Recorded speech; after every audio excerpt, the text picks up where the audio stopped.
to today's edition of Pegasus Test. On today's edition, we're covering High Desert Brutality 2023, Stage 6, Metal Gear Solid. Alright, so this was a very physical stage. It was a CQB stage, and you had a rifle element to it. What did you do? Well, you started by stabbing a target. So yeah, that's always freaking cool.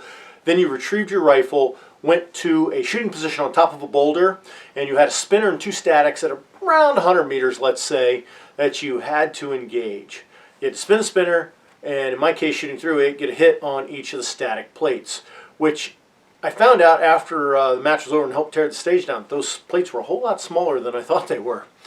Once you engaged the spinner, safed your rifle, and you went dashing down the hill, which was very steep. The ROs actually recommended going down on your butt and kind of sliding down, which I sort of kind of did, because yeah, if you tried to run down, you would go ass over tea kettle and end up in a lump of broken bones and flesh at the bottom.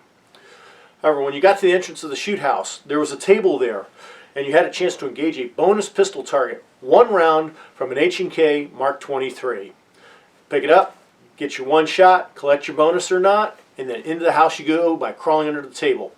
Go to your first shooting position, which is a big cutout in the wall and a big mess with your head, because there's a pistol spinner, okay, no big deal, but there's a hole drilled in the middle of each plate. Oh, and behind the bottom plate is a no-shoot that collects a penalty for you if you hit it. So you've got to spin a spinner that's got holes in it and not hit what's behind the spinner. Yeah. Then you dash to your next section, which is a doorway, 3 small poppers you got to engage. Then you work your way through the maze of the shoot house to 3 more poppers you have to engage, but they're right next to some paper no-shoots. And I mean right next to it. From the point of view that you have to be at to see these targets, they're almost like touching or overlapping. Very difficult pistol shot. And then the last section you go to a window size thing, and you have 4 knockdown poppers that you have, but you have to shoot them through these diamond hanging steel plates. You got to shoot through those with the available opening, and on top of that, going from left to right, the opening keeps getting smaller. So it's a very challenging target presentation. Let's see what I did, and we're going to talk about it on the other side. Alright, you start this stage by stabbing the sentry and taking his gun.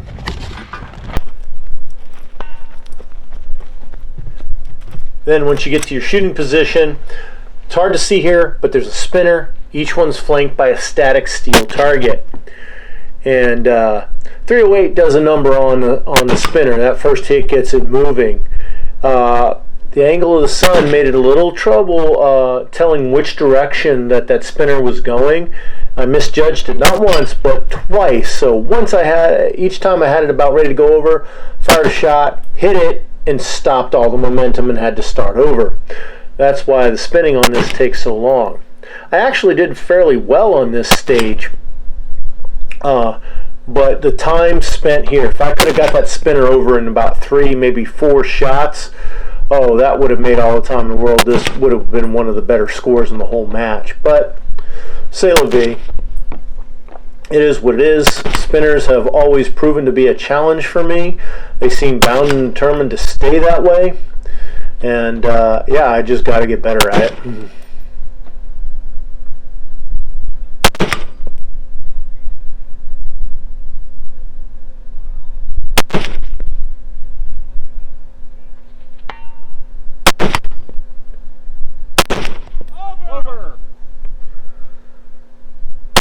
Once it's over, go collect those statics. Unload, show clear. And luckily didn't have to change mags on the last round, got the last hit required. Then down the side here, and yeah, I kind of did this kind of slide thing because I did not want to go head over heels. Now, fortune did shine on me here. Not familiar with pistol, first time I ever fired one. And get the hit, which was nice. Picked up a 30-second bonus that I'm going to need later on. So dashing through the shoot house, come up to the spinner, and sorry for the horrible angle. GoPro didn't pick it up well, and this is about the best view of it. As you can see, in the middle of each of the plates on the spinner there is a hole. And as you see, when the bottom one goes by, you'll see a red square. That's the no-shoot. So yeah, a very difficult target presentation. The good news is I did a whole lot better on this spinner than I did on stage 3 the day previous. So that's the good news. Over! Moving out to a doorway. Try not to completely slow up myself. And collect these 3 poppers. Back this way. 3 rounds, 3 hits. That's nice.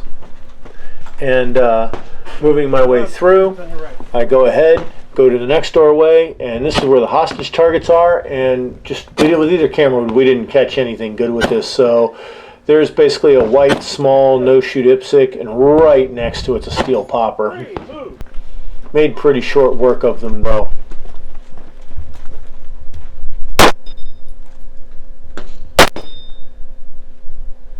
Okay, and this is where I'm engaging the 4 knockdown targets that have steel diamond swingers in front of them that have holes in the diamonds, and the holes get progressively smaller when going from left to right. A fairly insidious target. I took a kneeling supported position to make sure I got those hits. I mean, if I'd have been on my game, I would have got it all in one happy stick. But here's the other problem. You see me shading the lens there. The sun glare was so great that when I was also trying to engage the 2 right targets, the sun glare was just blotting everything out. I'm firing. You're hearing hits. It's on the diamonds, unfortunately. But the problem is I'm not really seeing anything. I'm aiming in a general direction. And time ran out. Time. Okay, double spinners on a stage, double trouble. The rifle spinner gave me trouble. It was my own fault. I would have had it over in a few shots, but stopped it not once, but twice. But over it went. Luckily, I didn't have to change mags to finish up collecting the static targets. Very happy with myself. Got that bonus shot because that canceled out one of the penalties I picked up. I did pick up 2 on this stage, 1 bonus. All that's 30 seconds, so total I just had a 30 seconds worth of penalties instead of 60 seconds. Even though the spinner with the holes in it messed with my head, I did a lot better on it than I did on stage 3. Happy about that. But that sun glare was a killer on those diamond no-shoot targets that had the knockdowns behind them. The hole in the center got progressively smaller, and just the 2 right side targets with the smallest holes were just invisible in my red dot on the pistol. This is a stage that was pistol heavy, obviously, and having good pistol skills was a frickin' requirement. I have said for years that when you practice for Brutality, spend 75% of your practice on your pistol, even though it'll probably only be 25% of your match. The pistol's not going to win you the match, but it can definitely break you. So if you're going to spend time practicing, spend more on the pistol than the rifle. We hope you're enjoying this coverage of High Desert Brutality 2023. Please comment, like, and subscribe, and tune in tomorrow for Stage 7 if you want to know more.